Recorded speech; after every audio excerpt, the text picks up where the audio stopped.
going to think about acceptance in the wild. So we're going to recognise acceptance in the same way that we've recognised offer.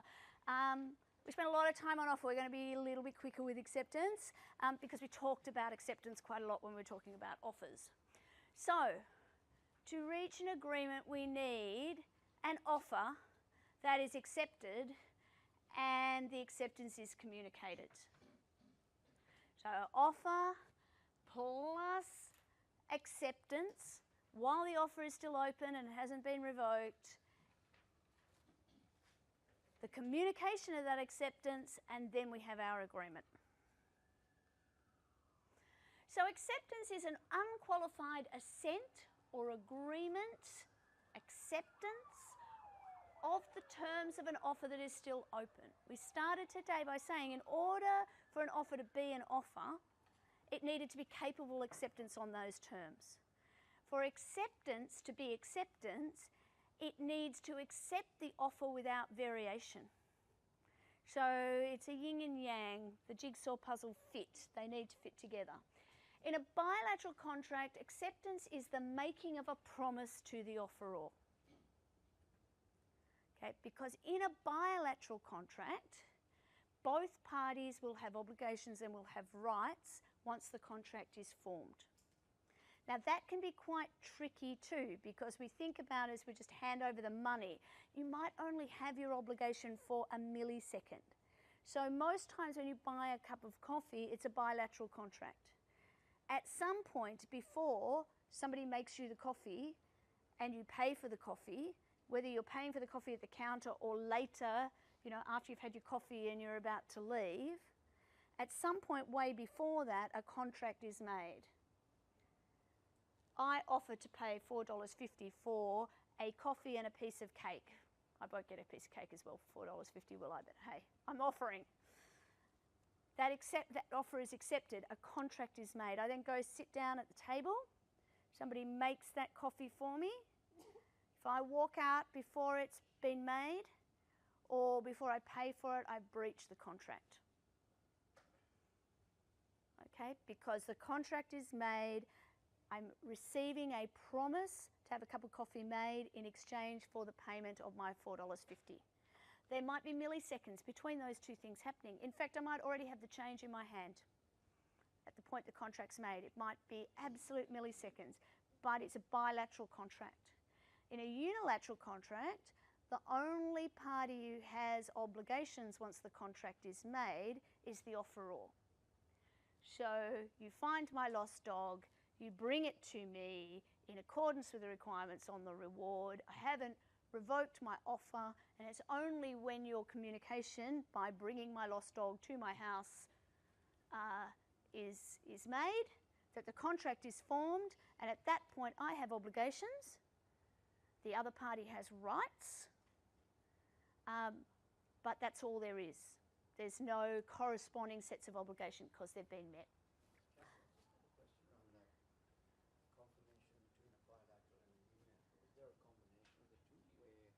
In the instance, the agreement's occurring between a bilateral, so between two parties, but I've put that condition where by you performing the act of the condition, by you performing that condition is your acceptance. Can I do that in a bilateral sense? Okay, I think I know what you mean. That's that's a contract that's subject to a condition. Yeah.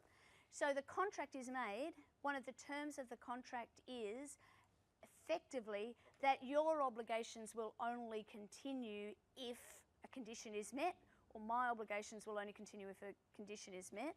Sometimes it's phrased the other way around, that the contract will be terminated and nobody will have to do anything if a condition is met. We'll look at some of those. It feels like a unilateral contract, but it's not. It's just a condition. It's just a condition. Okay. Again, hopefully I'm getting better at explaining this, but it's something that we get caught up in every time. The question I have around that is acceptance. Yeah.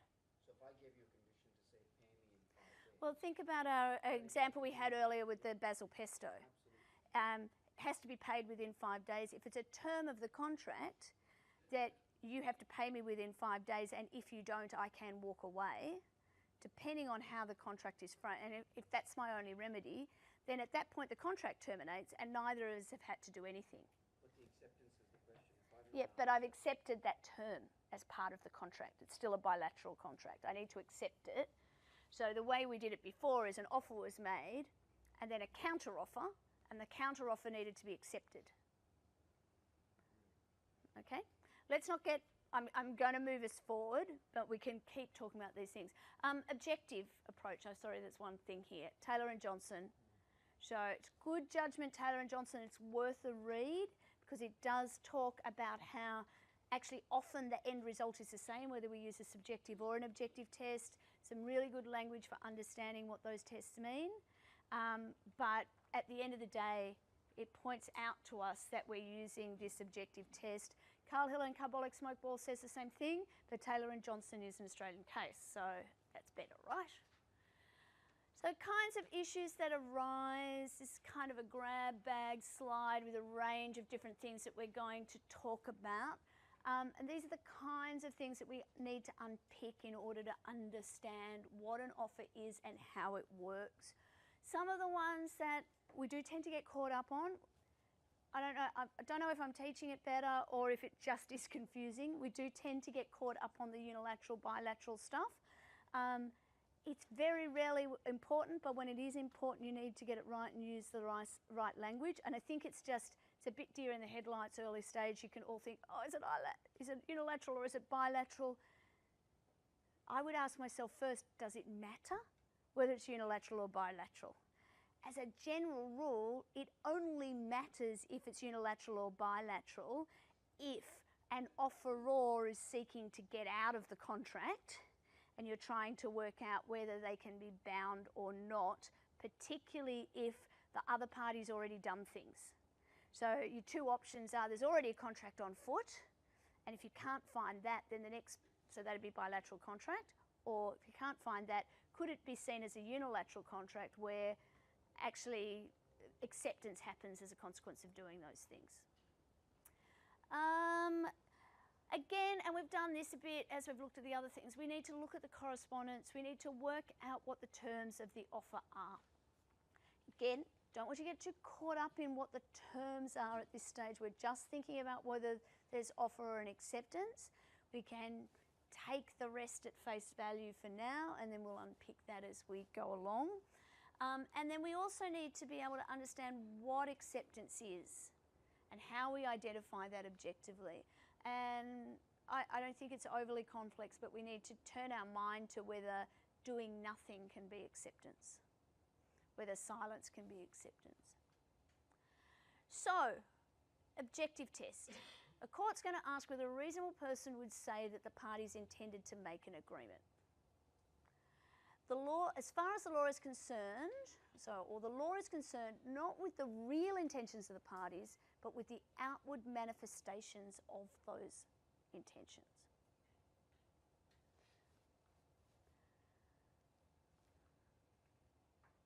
Some rules.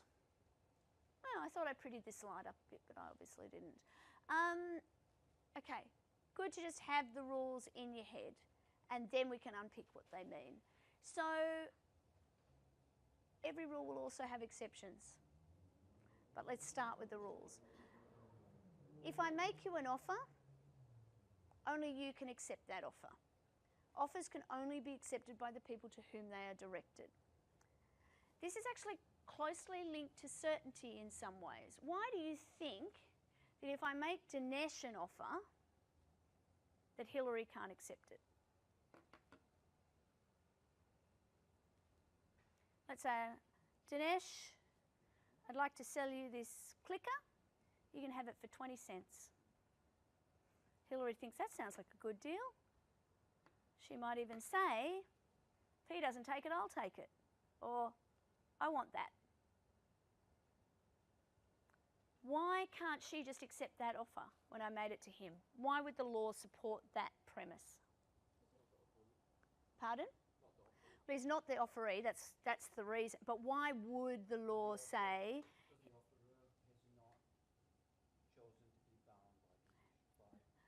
So the offeror wasn't chosen to be bound by a contract with Hillary. I was prepared to be bound. Was that what you were going to say, Ryan? Were you going to... Yeah, I didn't have the intention to be in a contract with Hillary. And there's no, well, the thing is, I knew I wanted to sell it. I had a price. I mean, the reality is, chances are that if she said, oh, if he doesn't take that, I'll do it, she's actually making an offer, which I'm capable of accepting. But if I choose not to, I might, I don't know, I might have a special desire to make sure Dinesh has a cheap pointer. It kind of defeats the purpose of having that whole contract in the first place. Like, if you're going to offer it to one person and accept it from anybody else, you're better off having it as an invitation to trade rather than an actual offer and agreement. So I could do it as an auction, I could do it as an invitation to treat. Again, as a matter of certainty, I know who I'm getting into a deal with. I believe that Dinesh has the 20 cents that I'm looking for. Hillary, oh, not so much. She's gone all high tech. She wants to pay me in Bitcoin. The offeree must have knowledge of and act in response to the offer. Crown and Clarke. So this is the one that's been annoying Tao. But this one, I trigger another source about public consideration about it, because Crown is a government authority. Yep. So there's a kind of, you know, like they have power more powerful than the defendants, I would say. Well, yes, I think what you're saying has some merit, but lawyers won't just say they're the ones with the guns, so that's why they win.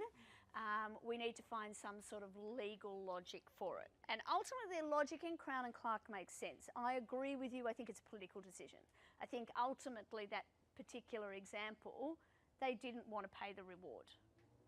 And it's tied up in a range of different reasons for doing that. But at the end of the day, if there is evidence that you didn't know about the offer, you just did the thing that meant you could accept it. So think about it. Competition's a really good example of this. You go into fast food store and they have one of those little scratchy things and you get it with your receipt and you idly scratch away and it says you've won $1 million. You didn't even know there was a competition on. The only thing you had to do was scratch that thing, but you've just like you got a nervous habit of scratching things. If you don't do that, you'll pick your nail. So you scratch things and this came off and it said $1 million. Theoretically, if you didn't know about the offer, that all you had to do was scratch that thing and you would get the $1 million if you had the winning ticket, theoretically, they could say no. They would need the evidence that you didn't know. It's also really bad PR. Whole lot of reasons. But if it turns out that you're a criminal assisting the police with their inquiries and you don't know about a reward and you do things that in other circumstances would give you the reward, somebody's going to make that effort. So sometimes things are honoured in the breach. Do you think it's because he was doing that with his own intention? Yes. And that's why it was political? Well, that's the case, what it says. Yeah. So we'll talk about Crown and Clarke when we move on. But yes, I think it is. They didn't want to see him get a windfall gain. Yeah. Where if he'd just been eating McDonald's and managed to scratch a coupon, they'd be quite happy for him to do it in that context.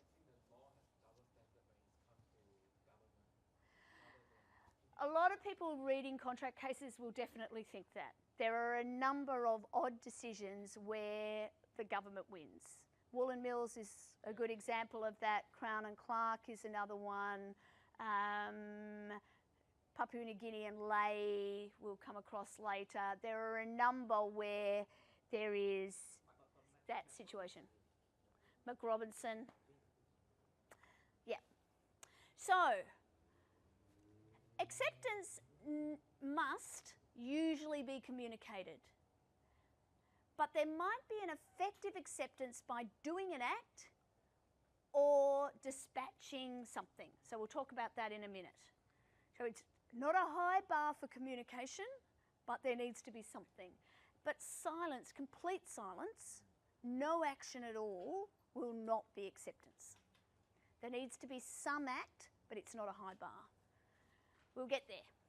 So, I see I started prettying them up and then obviously I was going backwards. An offeror can waive the right to be notified of acceptance. So in Carlisle and Carbolic Smokeball, the court found that, so one of the arguments that Carbolic Smokeball had was, well, even if we made an offer and she's accepted it, she didn't tell us that she's accepted the offer. So acceptance needs to be communicated, bully her. And they said, well, no, the nature of this kind of offer, where it was an offer to the world, and it would have been completely ridiculous for you to collate every acceptance of that offer, you've effectively waived the right to receive acceptance. Serena. What do you think would happen if, in an advertisement like that, they did have like some little form at the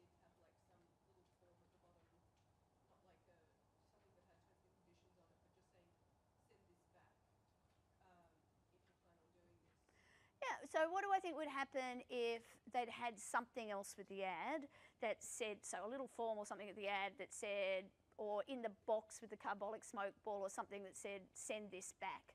The ad would be better because that's where the offer is. Or could say, see your GP at the beginning of this course of treatment or something like that. Then I think that Mrs. Carlisle would have been in a much more tricky situation.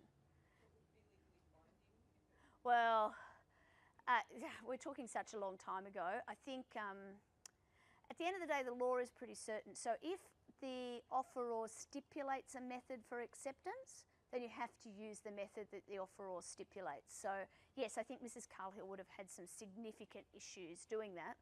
At the same time, I think the court would have looked at what Carbolic Smokeball actually did with those acceptances, and you know they would need to see that they were actually checking them or recording them or doing something with them. But I know you're looking at 5 years of hypotheticals in front of you, right? So it's a bit rude of me to say, yeah, but that's just hypothetical, but let's go. So, in fact, you led me nicely to my next point. A method of acceptance must be in accordance with the method stipulated, particularly if it's stipulated to be the only method. So you can accept by post. Sending a fax, sending an email, sending a tweet is not going to help you. You must accept by turning up at our offices at 7:15 in person. You can't send a proxy. You can't send a fax or a tweet or whatever. If no method is stipulated, equally prompt means will be valid. So if it says it's not exclusive, if you have a way of communicating, so if every communication has been on the telephone and then you accept by letter, that would not be an equally prompt method. So if every communication has been by letter and then you use carrier pigeon, probably not valid. But if everything communication been by letter and then you send an email, which is actually quicker, it probably would be valid, unless you had reason to believe that the offeror never looked at their email or didn't have a working email account or something like that. Acceptance occurs when and where the offeror receives or is deemed to receive acceptance. So again, we'll talk, and I know there's some questions about the Postal Acceptance Rule, which changed this general rule, but acceptance occurs for the most part where the offeror is. You can infer acceptance from somebody's conduct. So if they behave like they have accepted, if they nod their head, if they shake hands, if they don't say anything to you but put a Facebook post up that says, I've just accepted this deal, this new job, or whatever it happens to be, you can treat that as acceptance. On an objective test, conduct including silence can indicate acceptance, but silence alone will not be enough. So just nodding your head, just shaking hands can be enough, but not showing up, not being in the room, not saying anything will never be enough. There are also cases where there isn't that connection, between the offer and the acceptance. And this is particularly Brambles, and the judgment of Justice Kirby is the most useful one there to you. We'll look for the meeting of the minds. So even though we're doing this offer and acceptance analysis, it's always worth thinking about, is there a meeting of the minds if you can't find the rest? So over time, the courts have taken a subjective approach, or in the olden days, but they have moved towards this objective approach, and there is really no controversy there. So unless you've got a question that is asking you how something might have been decided 150 years ago, don't worry about it. It's an objective approach. And again, I mentioned before that the detail in Taylor and Johnson is quite useful to you in understanding that. Would a reasonable person, having regard to their external manifestations of conduct, consider the parties to have reached agreement? That comes from Toll and Alpha Farm, a case that we'll come back to a number of times, one of the most often cited cases in Australian history. So let's have a look at Taylor and Johnson. So I've got the facts on the slide there. The issue that was before the court was whether there was an agreement or whether the mistake that Mrs. Johnson made vitiated her acceptance. So in this particular case, there were two adjoining lots of land, they were vacant, and Mr. Taylor, I should say, granted an option, received an option from Mrs. Johnson to purchase the land for a total price of $15,000. Now, it was particularly important here that Mr. Taylor knew that there was a potential misunderstanding as to what that number meant, and that Mrs. Johnson was signing a contract or a promise that she would sell at a particular price in the future based on a complete misunderstanding of the value and what the contract itself said. So it is something, when you're doing advanced contract, you might come back to this case when you're looking at mistake and vitiating factors. So Taylor has exercised the option, and then, as it turned out, I think both Mr. Taylor and Mrs. Johnson passed away, and their children entered into a written contract for the sale and the purchase of the land. Later, the Johnsons refused to perform the terms of the contract, so to actually transfer the title, because at the time she believed she was getting 15 grand an acre, not 15 grand all up. So it was a material difference between the two. And so the Taylor children sued for specific performance. So specific performance is a kind of remedy that you can get in equity. I don't want to get too caught up in it. But basically, we don't do remedies particularly at all in this class. But as a general rule, at common law, there's this thing called damages. So damages is an amount of money that the court says will make up for the damage that was caused by your breach, by the breach. But sometimes money is not what you want. So at the end of the day, when you want to purchase a property, you don't suffer monetary loss if they won't sell it to you, if they breach the contract.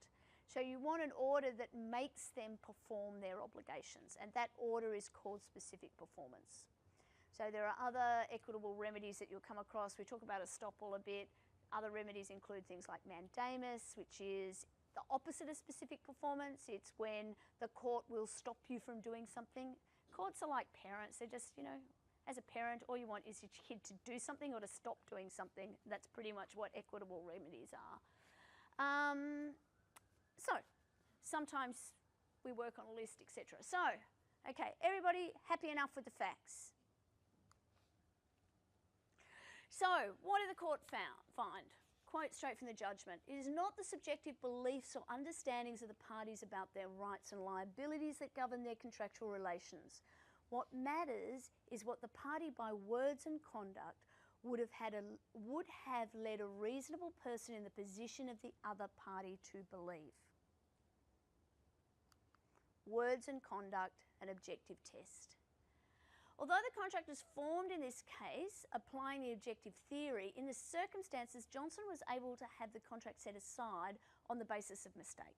Contract has been formed, but the courts effectively were able to set that aside because of mistake. So they used this objective test. One of the other things that you'll see here as we talk about Chong and fitness first, and later on we'll get to the rule in Lestrange and Graucub. But these are cases where something is in writing and the acceptance is of the written document. So it's very hard when you've got a written document that says $15,000 all up to basically fight about the terms. There needed to be something more. So it is a complex case. So the terms that are in writing trump other terms that might sit around the edge, but that will become clearer to you as we go forward. It was relevant to the court here that Taylor knew that she had misunderstood and he took advantage of that. So that's why equity steps in. Okay, we spoke about fitness first and Chong last time around. This is the case where I love this case because I reckon I would do this every year. And also I have a friend called Lisa Fong and she does do this every year, but she knows not to go and have the fight. But basically she's gone in, New Year's resolution, all ready to, change her life.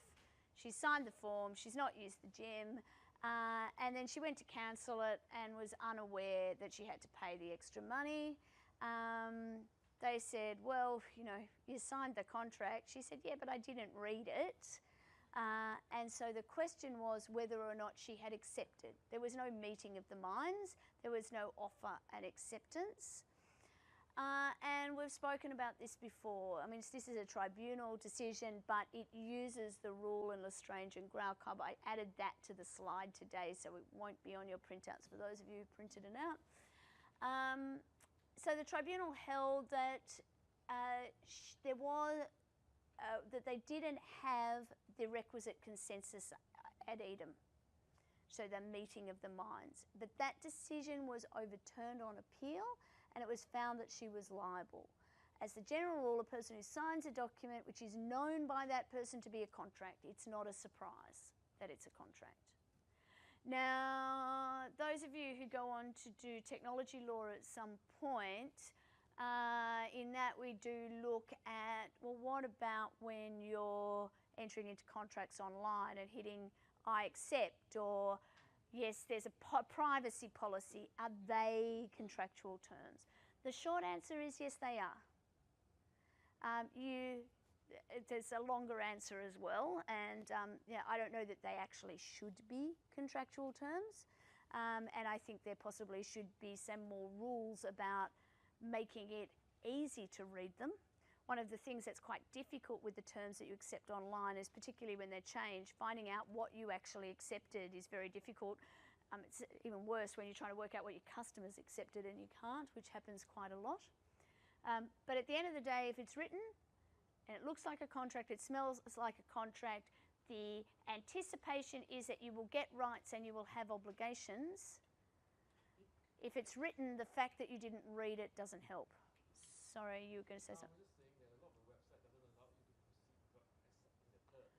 But Yep. it could be that I accept the terms because I'm inquiring about the Yep, products. absolutely. There are a lot of issues in that space. A lot of issues in that space. What have we got here?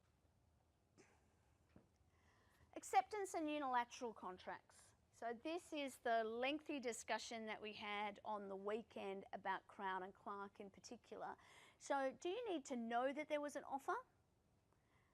And if you do, even regardless of that, if you do the thing that was required to accept the offer, does the offeror need to know that you've done that thing? Need to have known that you've accepted? So, in a bilateral contract, it's easy. It's usually clear whether the offeree has deliberately accepted the offer or not. But in a unilateral contract, where the offeree performs an act requested by an offeror without intending to accept, it's unclear whether they're intended or not. show whether there's a contract, show they've just done the thing, they didn't necessarily do the thing to accept. So I've just found a lost dog, I've looked on the collar and I've taken it to the address. I didn't even know that there was a reward. So, what happens when it's just luck? So the key case here, I don't know why it's popping in and out like that, that's going to be annoying to me. So, Crown and Clarke, I've actually spelt it out as the Crown and Clarke there, but the Crown is just represented as R. The offeree needs to have knowledge of, and the acceptance must be in respect to the offer. So in that case, you'll remember, Mr. Clarke was assisting the police with their inquiries in relation to a matter. And it became very clear to him that if, and the police made it very clear to him, that if he were to assist them with their inquiries on another matter involving a murder, that they would go easier on him in relation to the charges that they would raise on the matter that he had. And he thought about this for a while and thought about the complex web of positions that put him in, and decided that he could give the information that would put the scary guy away and that he could get out with less time. It transpired that there was a reward associated with the giving of information that led to that murder. And so Mr. Clarke went to try and get the reward. And the police said, no. You didn't even know about this reward. So your performance of that act was not an acceptance of the offer. You were doing that for completely different reasons. So this is what you were saying before, because you wanted to get out on a lesser charge. Emily. Could you say that he'd entered into a form of a bilateral contract with the police in exchanging information for a lesser sentence rather than actually accepting the unilateral contract? Probably. I mean, that's ultimately what they're saying. They're saying, and this goes to, it's similar to the idea in woolen mills, which we'll explore in more detail when we look at consideration too, that there needs to be this bargain, that the thing that is done is in exchange for the benefit to be received, that there is this quid pro quo. And so they're saying, yeah, you did this for something, and that's what you got. You didn't do it for this other thing. So it is looped up in that consideration argument as well. I think the thing is the authority has a higher moral ground to uphold. If a gentleman or whoever offer to, let's say, $500 for finding my dog, whether the person actually see my offer doesn't really matter. So now this goes right back to the stuff we were talking about in the first week. So the question really comes down to intention. If I put, quite frankly, if I put a sign on my fence saying lost dog, a reward, do I really intend for that to be a legal relationship? And am I expecting to be sued if it doesn't happen? Probably not. It's probably, as you said, it's a moral obligation. I'm doing it because I'm distressed about my dog. I'm not intending to enter into a contract. Now, because I'm me and I'm a lawyer, I would probably think about it that way, and because I had to read all these cases years ago like you are now, you're all going to think about it that way. Every time you see one of those, signs on a post, you're going to think about it. But I think this is really important, that it probably wasn't intended to be a contract. But why doesn't the judge always hold the government or whoever the authority giving an offer to the general public? I don't know. It has to hold them responsible for whatever they are claiming to perform. I think there are some complex political issues in here, and I think that they're good things for you to think about and make notes in the off chance that in the critical analysis piece in an exam down the track might very well ask you about that kind of issue, the extent to which there is a moral judgment that plays out, that bends the rules in particular times and to particular areas.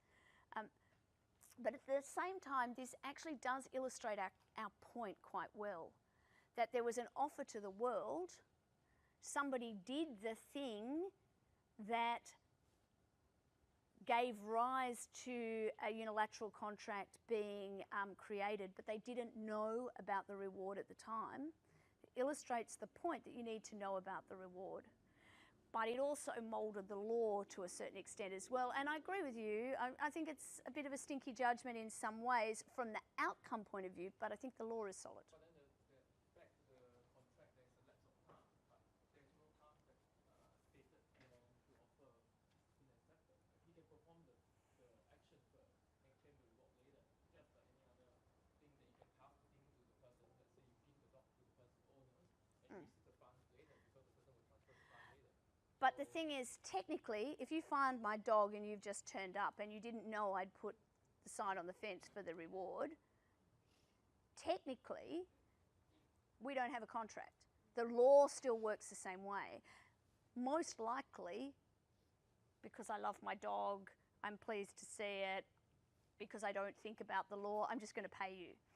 But the Crown, not so much. Anyway, let's not get caught up in, we will run out of time otherwise. Okay, we've talked about the facts. So Justice Isaacs, who was the acting Chief Justice at the time, acceptance is essential to all contractual obligations because without it there is no agreement. And in the absence of agreement, actual or imputed, there is no contract. So you can't agree without knowing you're agreeing. So it's an objective test as to whether or not you're likely to have known about the components, but agreement is a verb, not a noun. The components of agreement are usually offer and acceptance.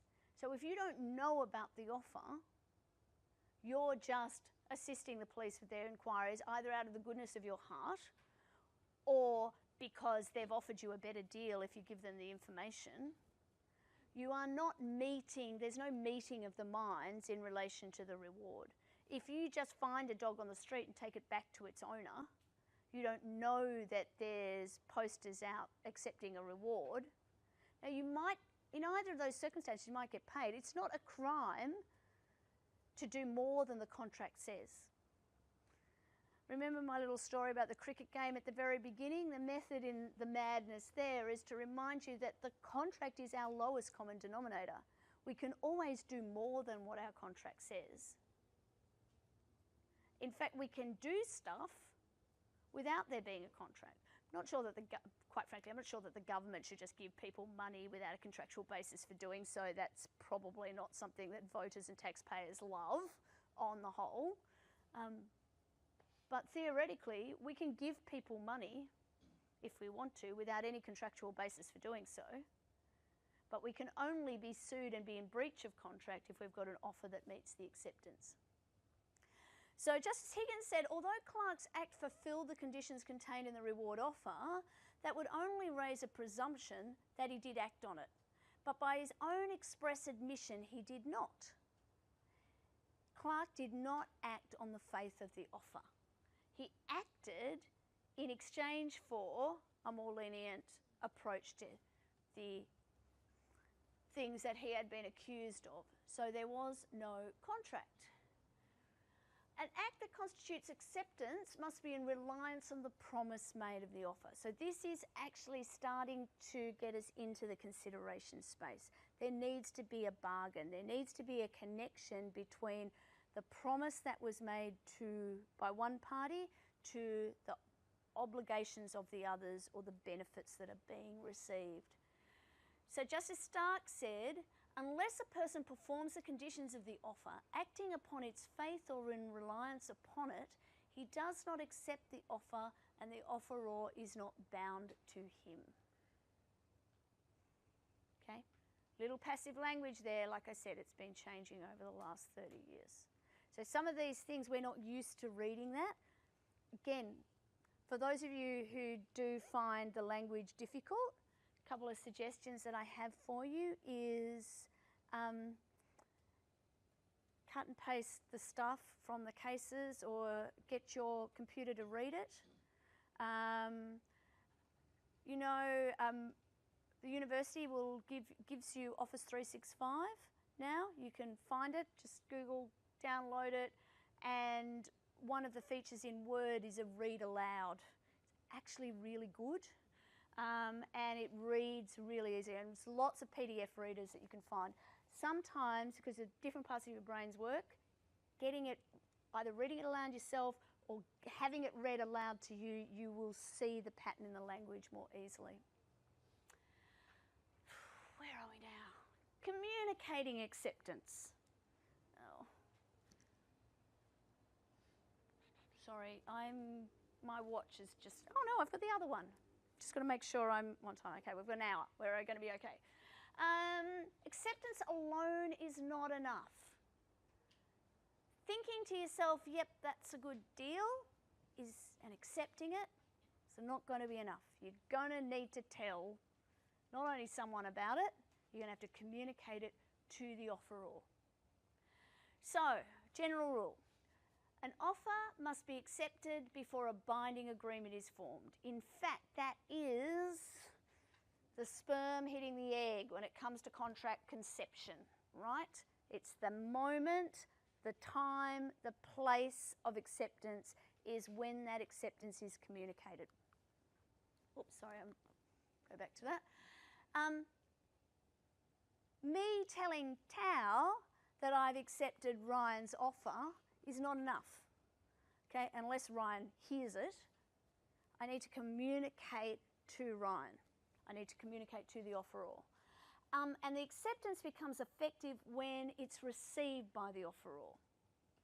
So if I sent my communication of my acceptance, if we played, you know, that game where I might whisper it to Tao, Tao might whisper it, what's your name? To Amy, Amy then sends it to Jamie, Jamie then sends it to Jazz, I'm not going to get them all, and then finally it gets to Ryan, assuming that Ryan hadn't prescribed a particular means for communication and that game of whispers was as efficient as any other method, it's still communication, okay? I don't need to look you in the eye to accept, I can send it through agents, I can send it in another way. Okay, let's all brace ourselves. For some reason, the facts of this case confuse everybody. Partly because these kind of finance offerings are less and less common, but you can probably imagine them. So we're going back to 1969, it's in New South Wales, and Mr. Knight decided that he wanted to buy a TV. So Mr. Knight is buying a TV. Let's see, he buys it from the equivalent of JB Hi-Fi or The Good Guys or something like that. When he's gone in there, he's picked his TV, he's had a look at it and all the rest of it, and they've said, would you like some finance with that? Are you going to pay with that? Pay cash now, or are you going to get finance? So 1969, it's pretty much on the cusp, believe it or not, of credit cards coming out in Australia. Like, it's probably, credit cards were really not in active full use until sort of the mid-70s-ish. I should check that out, exactly when it was. I'm doing that entirely from my own memory, mind you, as to when my dad started using a credit card. So, Latec Finance were a finance company. Now, many of you will have been into The Good Guys or JB Hi-Fi and been offered finance deals from time to time. Harvey Norman is notorious for them, has been raked over the coals by the ACCC about them on numerous occasions. So essentially, Latec Finance is not the vendor of the TV, right? It is a company that its business is to make small loans to people. And the way that their loan arrangements work is that they had some forms. And so, Michael, you can be Mr. Knight for our scenario. I am the vendor of the TV, and basically we have these forms. I never have paper with me. In this capacity, I've just agreed to sell you a TV, and then I say, here are the finance forms. So I'm acting now as Mr. Latec's agent or Latec Finance agent. If you want to borrow the money, you need to sign here. Now those forms are set up as an offer from Mr. Knight to the finance company. So essentially, Michael would be signing a form that says, I hereby offer to borrow, what does a TV cost? $500. And I'm going to repay it in 24 equal instalments of whatever it is, with a total repayment value of $6 million. And I'm going to use it to buy this TV that has these features, and that's great. That's sort of the offer. And have the interest rate and have all of that stuff in it. So Mr. Knight has made an offer to borrow the money. Basically, the form says on it, unless we accept your offer, there will be no finance. Now, why would they do that? In case you've got a really bad credit history. You might have a bad credit history. Again, he who accepts wins, right? An offer that's capable of acceptance on its terms, it's on a form. Salesperson has now taken it away and put it in the pile of forms to go off to the finance company.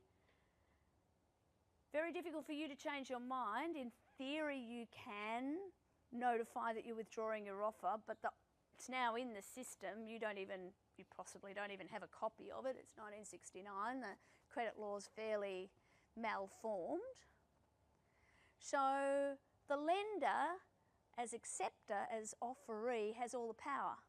I might look at the form and say, really? He's a law student? He's got all of that fee help? I'm not allowing, there's no way he's going to pay me $6 million over that period of time. I'm going to say no, reject. Out you go. My guess is, based on the conduct of the shop, that it was very rare that they got rejected, because they've let Mr. Knight walk out of the shop with a TV, or had it delivered to his home shortly afterwards at a guess, because back in 1969, I'm assuming that they're not that easy to carry a TV out of the shop, but just imagining it.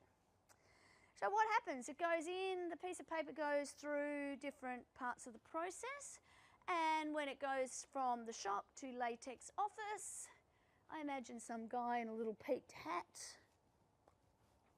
Stamp, accept, move it on. Read the next one, stamp, accept, and move it on. That's all they did. As it turned out, our Mr. Knight over here didn't like the TV. Heard that colour TV would be around in another 5 or 6 years, thought he might just wait it out, I don't know. He didn't like the TV, took it back to the shop. Some years later, Latec Finance say, excuse me, we've got a contract under which you were supposed to pay us equal instalments amounting to $6 million. It wasn't $6 million, I just made that up. And you haven't made any payments, you are in breach. Mr. Knight, or his counsel at least, said, hang on a minute, you didn't communicate your acceptance. He made an offer. We don't know whether you accepted it or not. He returned the television, he didn't hear anything more from you. He didn't consider that he'd borrowed the money. You didn't accept, and we didn't hear about it in that period of time. So the question became, had they accepted? They've taken the form, they've stamped it accepted. I might be making that fact up, by the way. By the way, always call me if I make facts up, because I do, clearly, I hope it's clear, I do prepare for your classes, but I don't always read all of the cases every year, every semester, over and over again, because I don't know how much you love them, but they're a bit boring. So occasionally I muddle them up and I add some facts, and it's just storytelling at the end of the day. So what do we think? Did Latec accept the offer? I mean, clearly they accepted the offer. They thought they'd accepted it. They'd accepted it. Subjectively, they'd accepted it. Objectively, the money presumably got advanced to the shop for the TV. That was going to be my question. Does allowing him to leave with the TV constitute acceptance, or is that a separate deal between him and the shop rather than him and the client? So it's a really good question. So does allowing him to leave the shop with the TV, or delivering the TV, is that acceptance, or is that a separate contract between him and the shop as opposed to the borrowing of the money? So, and Ryan's hit the nail on the head. I'm going to ask you to say that again so I can repeat it properly. So, Oh, the contract is between him and the finance company. the contract at issue here is between him and the finance company. So the question is, did the loan agreement, was that accepted? There was a separate contract under which he agreed to buy a TV, which presumably was concluded, and presumably he left with the TV on the shopkeeper's assumption that the money was going to come through. And the money may well have come through. I don't remember whether it's even mentioned in the case. But the loan company may well, the likely scenario is the way that it worked is that at the end of each month or end of each period, the equivalent of Harvey Norman's or whatever it was where he bought this TV said, well, we sold these 20 TVs and 18 of them were financed by you. You give us a cheque for the full amount. Depending on how their bookkeeping meant, they might have actually got that money and never actually told the finance company that they got the TV returned. They might well have taken the TV back and refunded Mr. Knight the money that came from the loan funds initially. I don't know, I don't think it's in the facts, but it might be that they just never did anything about it. It might be that they had a once-a-month reconciliation and it just fell in the right time so that they never actually claimed the payment. We don't know. But we're seeing sort of three potential contracts here, one between Mr. Knight and the seller of the TV, one between Mr. Knight and Latec Finance, and quite possibly something between Latec Finance and the store about the way that the store is an agency, and most likely the store is taking commission on all of these financing arrangements. So it seems like there's uncertainty in the terms and conditions of this contract that affects the acceptance. So the question is there uncertainty in the terms and conditions of this contract that impact acceptance? The condition being that Latec will only, accept if you're a desirable candidate.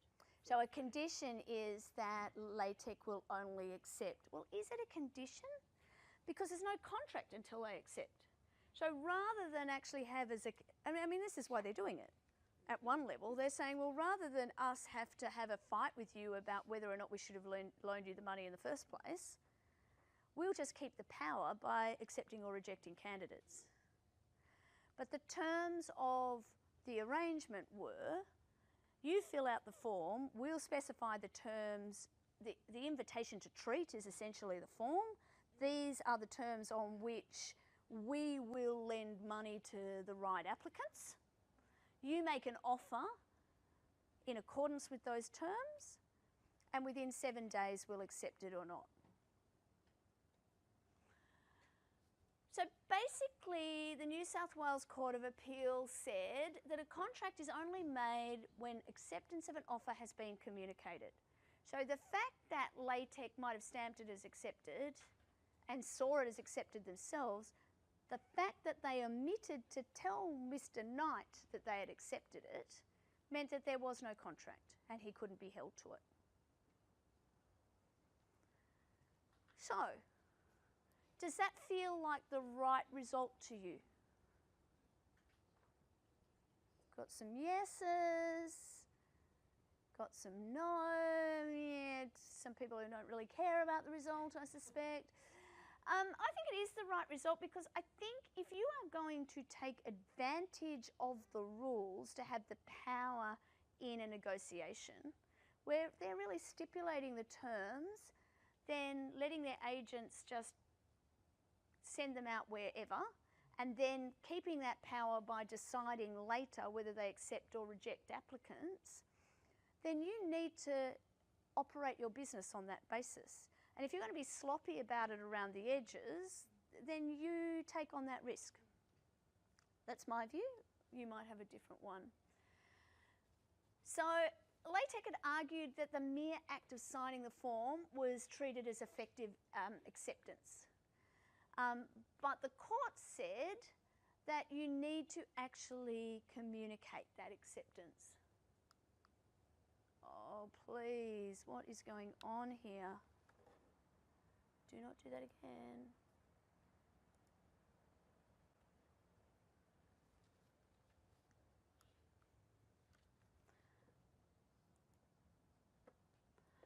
I can't believe it. Okay, it's not quite as bad as last time, but it's bad. Oh, no, it's not that bad. All right.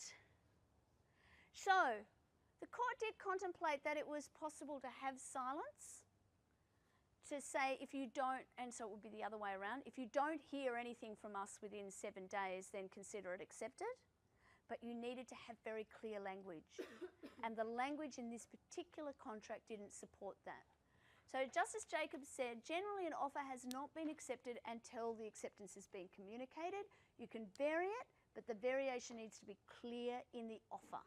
This is an exception to the general rule. So just as you can say in the offer, you can communicate acceptance by interpretive dance, if you wish. You need to be very specific that interpretive dance will result in this. So in this case, you can communicate acceptance by not telling us within 7 days that you reject us, but you need to be very specific. Tao, sorry, you went to ask a question? Nope. You're worried I'm going to make you do interpretive dance, aren't you? Be worried. So, exception to the general rule. In situations involving a unilateral contract and a unilateral offer where the offeror did not expect or require notification of acceptance, so the Carl Hill and Carbolic smoke ball situation, or where an offer expressly or impliedly provides for acceptance that needs to be communicated in a particular way. Okay, wonder if I can get there in 15 minutes. I don't think I'm going to. So if any of you need to go, because I will go right to the wire, just walk out. Acceptance can be inferred by conduct. I think we've spoken enough about that. Conduct needs to represent an unqualified assent to the terms of the offer, an objective test. But again, think about that buying a cup of coffee. Sometimes that can be a completely silent transaction. You know, you might point to the thing on the menu that you want. You know, how many people going to cafes these days on their phone, they're talking to somebody else, they point to the thing, they do this, they take the money out, nobody talks to them at all. It's all, the contract is done completely silently, all with gestures, interpretive dance, conduct. It's still a contract, okay? We've spoken about this. Key case here is Felthouse and Bindley. I think I've got a slide about the case, so I'll get to it in a minute, but absolute silence is not going to be enough. You always need some kind of conduct. You need some sort of behaviour that is an unqualified assent.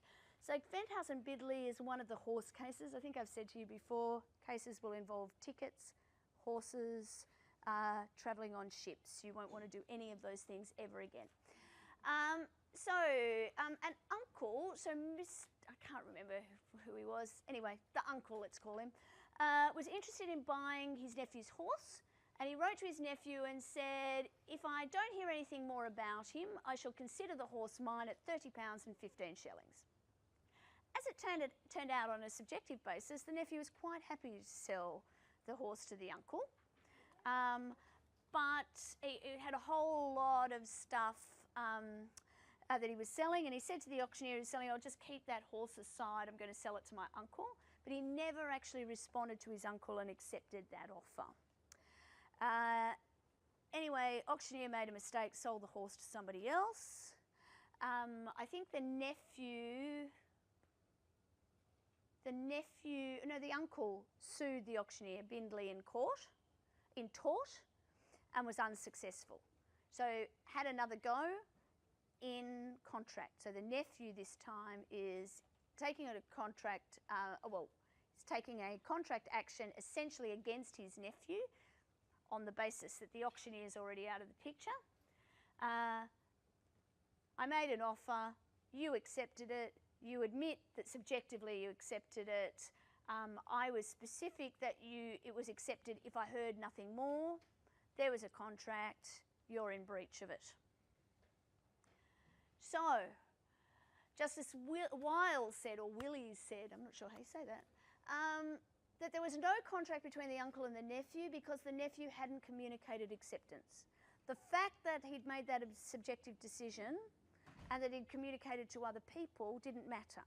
There was no communication to the offeror that the contract or the offer had been accepted. While the nephew in his own mind intended his uncle to have the horse, he hadn't communicated his intention to his uncle or done anything to bind himself. A bit like me in voting on the weekend, really. There was therefore no contract between the uncle and the nephew, so the uncle didn't own the horse at the date of the auction, meaning he couldn't sue the auctioneer. Sorry. Is telling the auctioneer that he should decide because I'm going to sell it to my uncle not? Well, but that wasn't communicated to the offeror, so it wasn't communicated to the uncle. The uncle didn't know that, and even though the uncle had specified that, so there was subjective intention, but he'd done nothing that bound himself. So we didn't have that moment of conception of the contract where the acceptance is communicated. Yeah. No, you have to communicate it to the right person.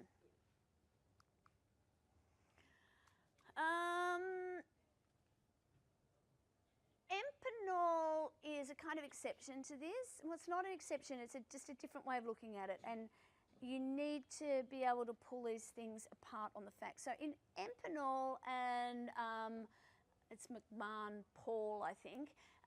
So Empirnall was a property developer, and he got some architects, or the company got some architects to do some work and some plans.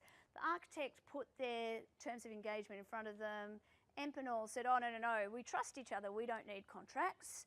I never sign contracts. And Empirnall then sent the contract again and said, no, we'd really like you to sign a contract, but the contract was never signed. So the analysis is the architects are making an offer for how they're going to do the services. Despite the contract not being signed, they did some work and 2 progress payments were made in accordance with the terms. Then Empirnall decided not to, I think they actually went into liquidation from memory, and they said, look, we don't have contracts. There's no contract. We never signed the contract. We were very clear with you that we didn't want a contract. Anyway, essentially the way the case says, well, actually you received an offer. The offer was then reinforced, and then you did everything in accordance with that offer as if you had accepted it. And so your conduct was acceptance enough. Wouldn't you be able to say that they verbally? Well, there was a... Through saying, we're not going to sign the contract, but we're going to do it. Like, Well, but they actually specifically said, no, we don't sign contract. yeah. Mr. Empirnall does Just not because you like don't contracts. Sign it doesn't mean you don't necessarily. Yeah, well, what they're saying, what the court found here is that the conduct was evidence that there was acceptance. And it was important in the facts that there was the contract was sent again after they verbally said, we're not going to sign that, we don't like that. But they sent it again, no more conversation, and then behaved in accordance as if it had been accepted. I'm just driving ahead. Again, objective tests. So when the court looked at this, they said that Empirnall did more than remain silent. They took the benefit of the services, they knew that they had to pay for them in accordance with the offer, and they had a reasonable opportunity to reject the offer. So it wasn't complete silence like it was in Felthouse and Bindley. So the test is essentially, would a reasonable bystander believe that the offer had been accepted? Where the offeree with a reasonable opportunity to reject the offer of goods or services takes the benefit of them under circumstances which indicate they were to be paid for in accordance with the offer, it's open to the tribunal of fact to hold that the offer was accepted in accordance with its terms. Similarly, you could play that same logic, just thinking about the silent dance of buying a coffee, something on the menu with a number attached to it, invitation to treat, pointing at it, indicating that you want that thing. without saying anything else is an indication that you're making an offer at the advertised price. Coming back later and saying, no, I meant something completely different, an objective test would suggest that in the absence of doing or saying something, you know, putting yourself on hold and actually saying, I'd like that poppy seed muffin, but I'm not prepared to pay more than $2.50 for it, the offer would assume to be made at the particular price. And so if the contract's filled, then the offeror would be expected to pay that price. So acceptance is effective at the time and the location it's received by the offeror. It takes place when it's received by the offeror, and it won't be effective until the offeror actually receives the communication. We might get there. So, how can you communicate? Pretty much there is as many ways to communicate as there are to communicate. So silence by itself will not be a communication of acceptance, but you can communicate in writing or in another way. Now, when we get through all of the elements of a contract, there are certain types of contracts that need to be in writing. So the acceptance or part of the documentation will need to be in writing for that contract to be seen and heard by a court.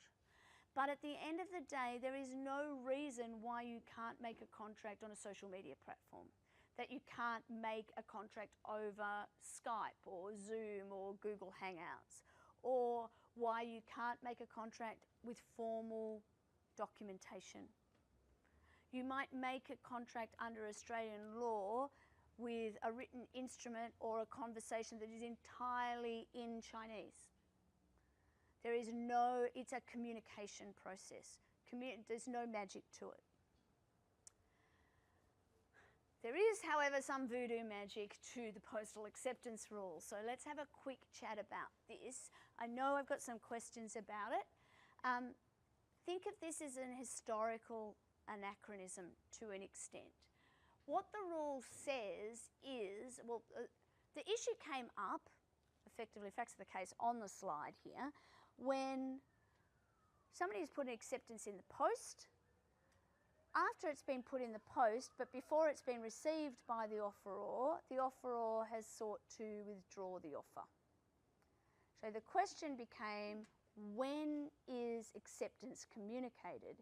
Is it accepted when it's put in the post, or is it accepted when it's received by the end user, the offeror? And the court held that there is an exception to the general rule that acceptance happens when it's communicated to the offeror if the acceptance is put in the post.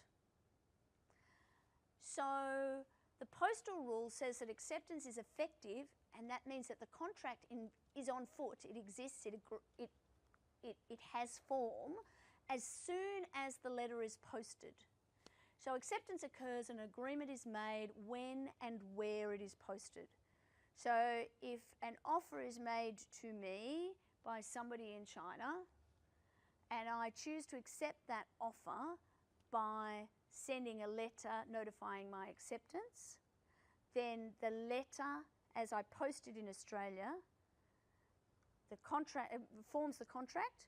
It's formed under Australian law at that point in time and in this place. So as far as Australian law is concerned, the laws of Australia would apply. Of course, that means at the other end, somebody receives that letter. I have no idea what the equivalent of the postal acceptance rule is in China. It may be the complete opposite.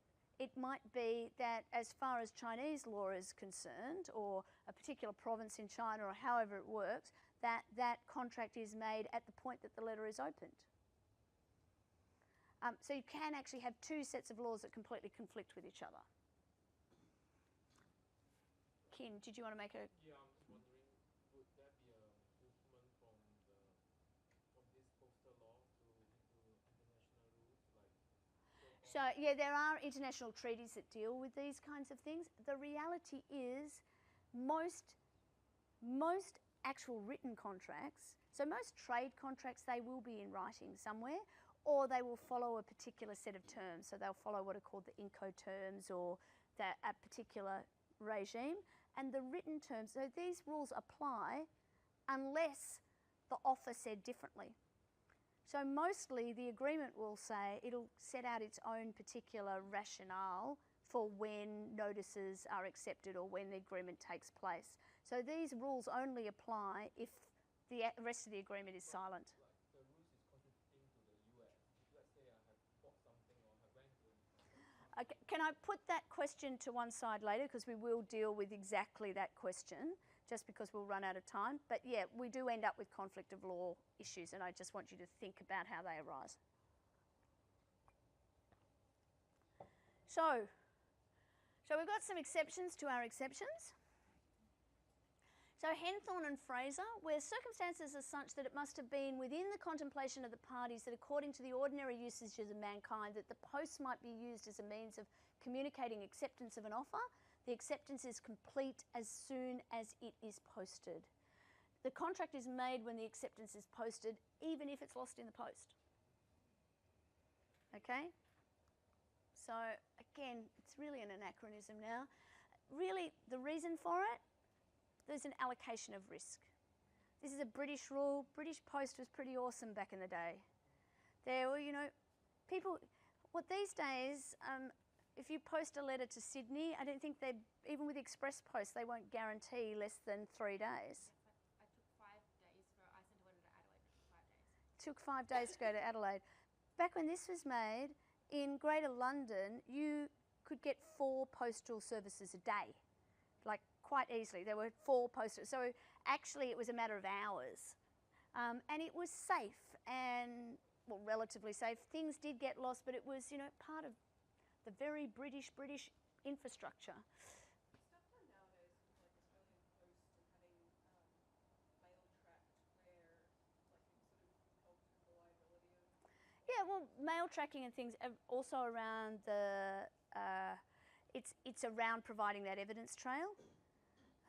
But that's all it is. I mean, at the end of the day, these are common law rules, and really, in reality, they're just, it really is just a concept that you need to understand. It is not something, look, as soon as I say it's not something you're ever going to come across, I'll have emails from all of you in your first day at some law firm somewhere all telling me about how the postal acceptance rule turned out to be relevant. So never say never, but just think about the last time that anything that was important got done by mail that didn't involve either the university, because I'm sure they still post things out on pieces of paper from time to time, or the tax department or something like that. Do you know, it's just... Hey. So, that's right, you work at the tax department. We just do some letters, but we're moving. You are moving. My son got his tax file number in like 2 weeks or something after we were panicking about it. But it had to come by mail. We couldn't just log in and look for it. That's why it was in my head. Okay, keep moving. Sorry, somebody down there wanted to ask a question. I've just remembered. No? Okay, instantaneous communications. So an instantaneous communication is, well, let's give some examples of it. Me talking to you right now, Hillary, would you call that an instantaneous communication? So would I.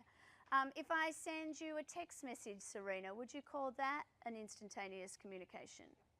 Yep, so would I. If I send you an email, Mark, would you call that an instantaneous communication?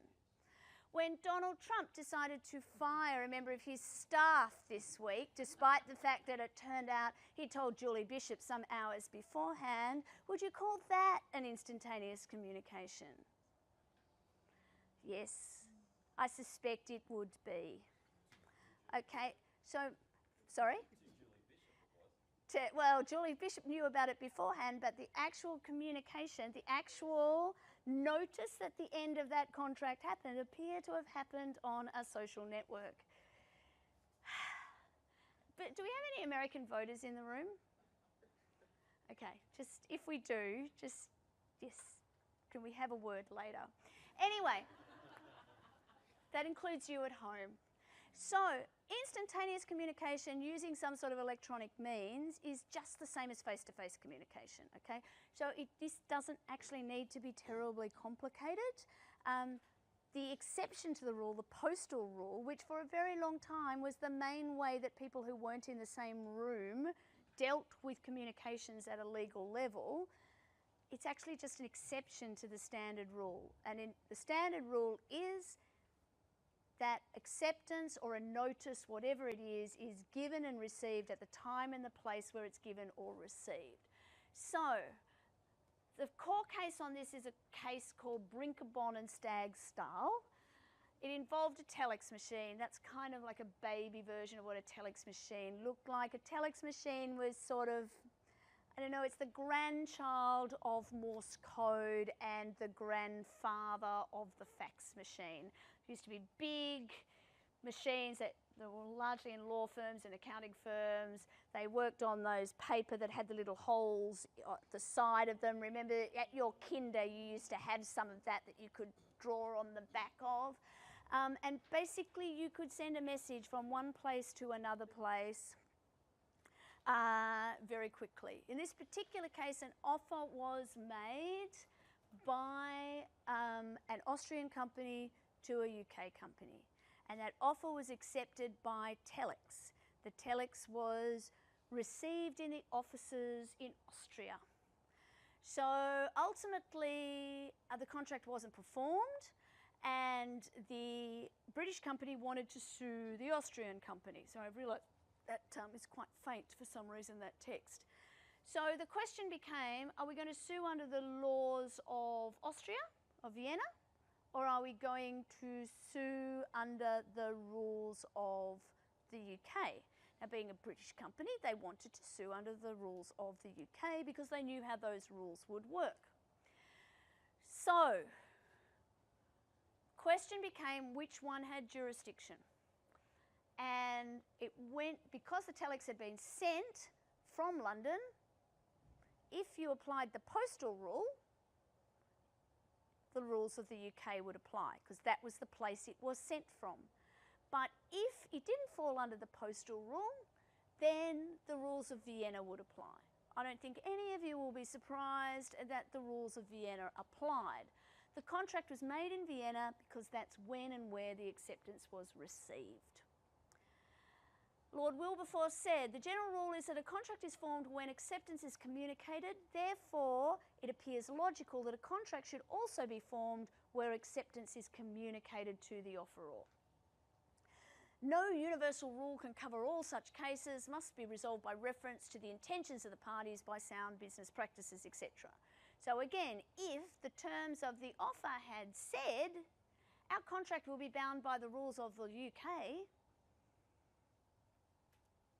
there would be no question. This wouldn't matter. It wouldn't matter when and where it was received because the contract itself dealt with the issue. So faxes, same rule applies, okay? And I don't know, I think only real estate agents have we got real estate? Who am I offending next? Real estate agents still have some, you're a real estate agent? Council, local councils? Yeah, I can offend a lot of people. If you could just maybe we should just put cards in a hat or something like that. This is the one that's probably more relevant, is email. Lots of communications are happening over electronic mail or using electronic devices.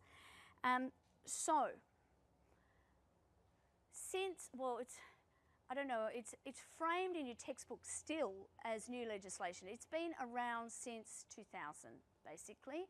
And I think, for my money, it just reflects the general rule.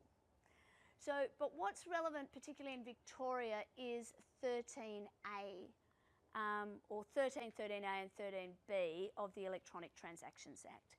And they essentially say that an email is received at the point and at the place when it's capable of being read by the person to whom it has been sent. So that doesn't necessarily mean it has been read by them, doesn't even necessarily mean that it's in their email account. if it's on the server from which they normally get email, that is enough. Interestingly enough, there was no law on this provision at all, right? Nothing at all until early last year. So, and there have been a couple of cases since, and it's pretty straightforward. So the key case here for Victoria at least, and it's a Supreme Court case, so it's pretty good law. Lowe and Russell, have a look at it, very straightforward.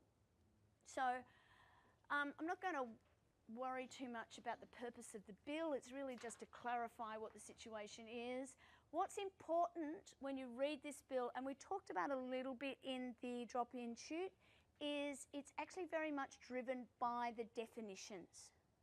So when you read the provisions, you read them and it looks like it's when it's received. But what an electronic communication means and what receipt means is pulled out of that definition of electronic communication information system. So for the purposes of the law, of a law of this jurisdiction, so for the purpose of statutes in Victoria, if the addressee of an electronic communication, have a look at the definition, but trust me for the moment, it includes an email, it includes a tweet, it includes a Facebook message, it's some sort of communication that goes into electronic devices.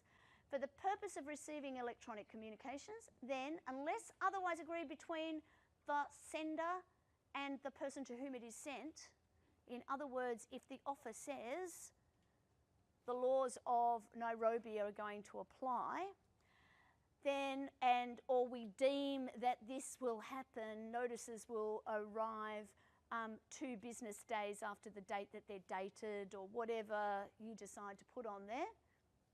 The time of receipt of a communication is the time when the electronic communication enters the information system. So it just has to get in. So it's kind of like an electronic version of putting it in the post box. The net effect of it is that the time is probably closer to the time that it's sent than to the time it's actually read. But the test is it capable of being read? Questions, concerns? Yes? So with that, it would be the time, so say you get an automatically generated email confirming, that'd be the time as to when it's considered as having been received. Really good example, Emily. So anybody bought tickets online for something and it says you'll get an email confirming your ticket. That would be structured usually as an offer online. I'll come to you in just a second. An offer online, and then it's accepted. It's accepted automatically. There's no human there, but it's accepted by the company on that basis.